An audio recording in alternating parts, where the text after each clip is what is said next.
Scott, thank you so much. Well, welcome back to the Morning Blend.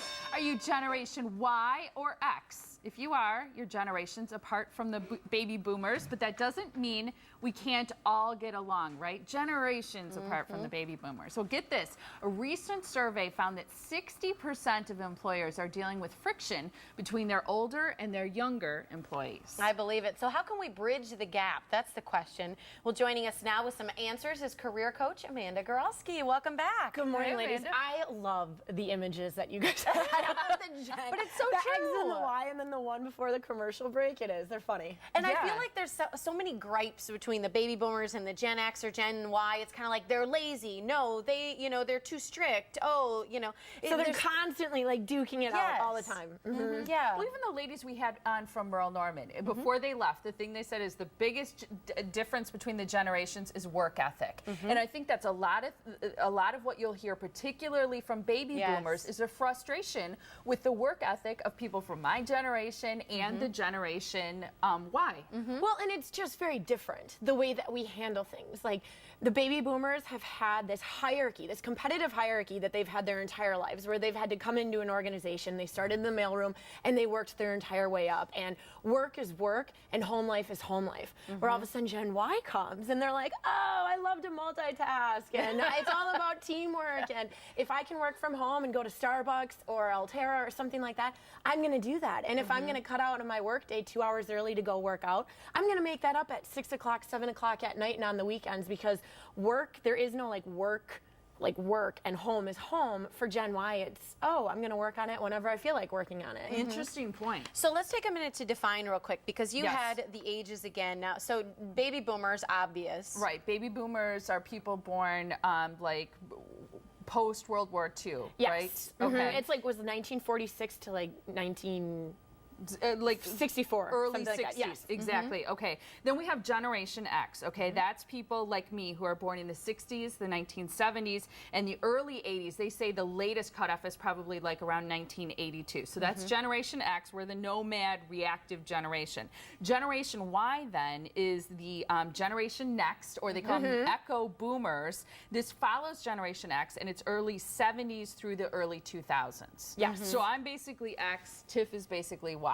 Well, I'd be kind of on that bridge. Yeah, I she's could kinda be on the either. cusp. Right, and I'm exactly like that. I still believe in doing the old school way of business, just like the baby boomers, where face-to-face is so incredibly important, and it really builds those relationships where millennials and Gen Y are like, no, I could just send an email at work to sitting down with someone, where baby boomers are like, no way. You need to come and talk to me. We need to get that FaceTime, because really working with baby boomers is like building a relationship, just like you were dating. It comes down to trust. It comes down to loyalty and all of that. And the only way you can build that is by sitting down and having, real conversations about what's going on, what you think, what you don't think, all of that. Why do you think so many employers, 60%, that's an overwhelming majority, are dealing with friction between older and younger generations? Is it because of what we said? Is it this work ethic thing? I just think because Gen Y is looked at, you are very lazy. When they're not really lazy, they can multitask better than any one of us, just because they're so used to having so much on their plate, where baby boomers are used to having one project and work on it for 6 months,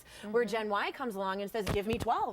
Give me 12 projects to work on, and I'll get all of those done in 6 months, because it's just that busyness that they love, where it's constantly something's changing, something's different, they can jump ship, they can come back to it, all of that. Plus, they're working on things really 24/7, if you look at it, where baby boomers are like, nope, when I leave at 5, that's my family time, where Gen Y is like, oh, Right, family they don't time check is, out. Right. I'll be on my BlackBerry or iPhone. Exactly. Yeah. So how do we help them get along a little bit better? Because we obviously have to work together in the workplace. How can we help bridge those, frustrations between the two? There has to be give and take from both sides. Baby boomers really need to recognize, okay, what are the strengths of Gen Y? Obviously, technology and all of that, and the need to constantly be connected. So maybe baby boomers can implement things like, okay, now here's a social media hour that's built into the day, where they can kind of check out, they can relax, they can go on Facebook, they can tweet, they can do all of that, so they still feel like they're engaged with the outside world.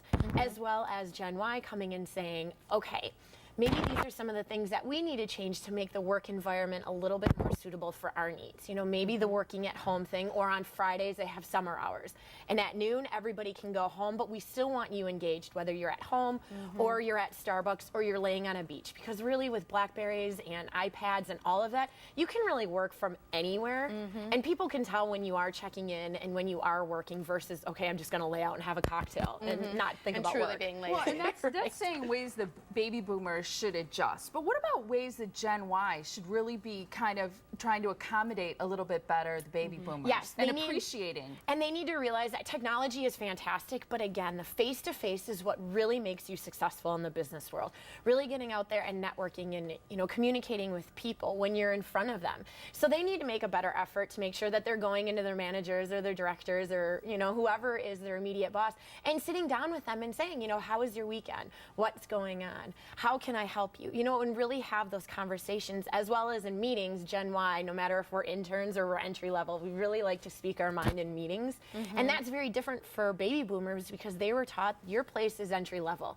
You can learn a lot, but we don't expect you to really voice your opinions until you're at a certain level.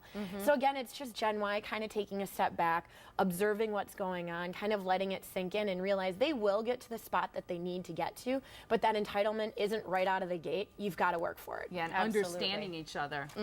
Well, here's where you can find Amanda. She's on bizme.biz, the Biz Gals career coach. Check out her newsletters and all the great information on there. Great articles on that magazine. Thanks so much, Amanda. Thank you, Great to ladies. have you. Up next, we'll tell you the #1 most important question